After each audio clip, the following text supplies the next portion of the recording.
पगरिया तनी फेरी दना हो, फेरी दना हो। नीला की चुनरिया मथवा बांधी के पगरिया तनी फेरी दना हो। ए बाबा हमारा पन नजरिया तनी फेरी दना हो। ए भीम जी हमारा पन नजरिया तनी फेरी दना हो, फेरी दना हो, फेरी दना हो।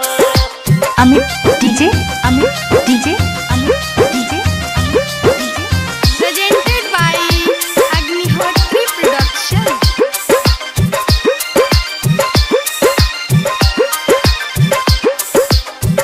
हाँ हाँ देशवा में बढ़ल जाता बड़ी अत्याचार हो।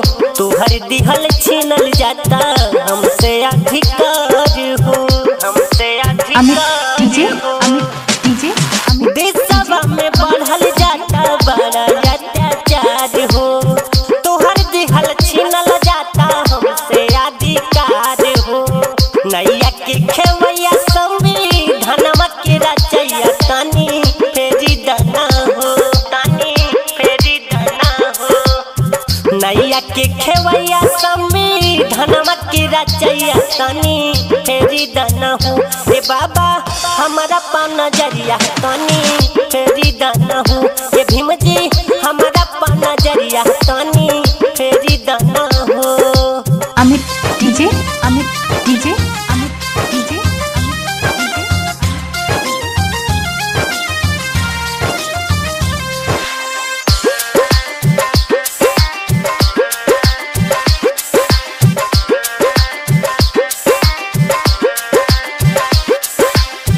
राम के हम का जानी तू ही हमारी राम हो।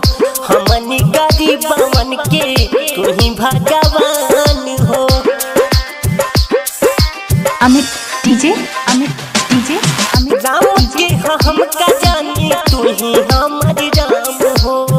हमनी गरीबवन के तू ही भगवान हो।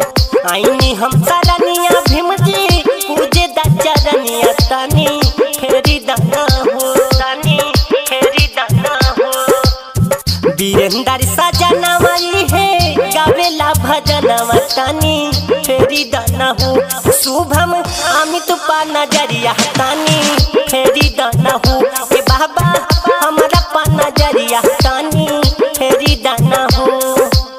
नील की चुनरिया मथवा बांधी के पगरिया तनी फेरी दना हो, फेरी दना हो।